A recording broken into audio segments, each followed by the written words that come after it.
Hello, welcome back to நான்ஸ் நலபாகம். Don't waste food.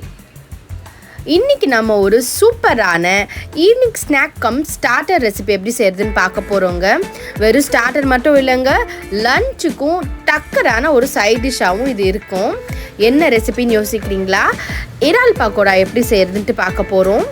In case உங்கள் குழந்தைங்க இறால் சாப்பிடாதுனாலும் குட்டி குட்டி பீசஸாக கட் பண்ணி போட்டிங்கன்னா சூப்பராக இருக்குங்க.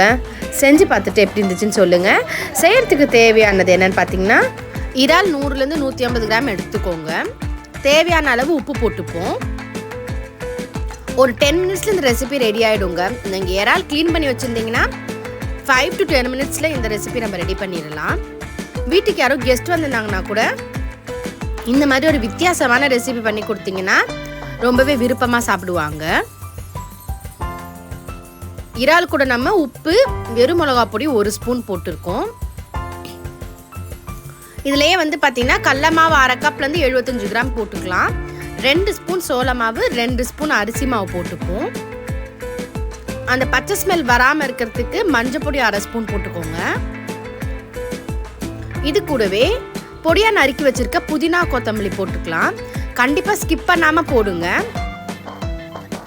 நான் இதில் ஒரு பச்சை மிளகாவும் ஆட் பண்ணியிருக்கேன்.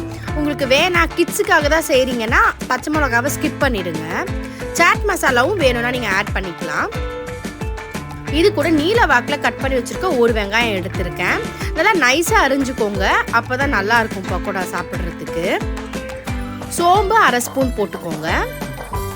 மிளகுத்தூள் 1/2 ஸ்பூன் போட்டுக்கோங்க. இன்கேஸ் நீங்கள் பச்சை மிளகாவும் மிளகா பொடியும் அவாய்ட் பண்ணிட்டீங்கன்னா 1 ஸ்பூன் கூட நீங்கள் மிளகுத்தூள் போட்டுக்கலாம்.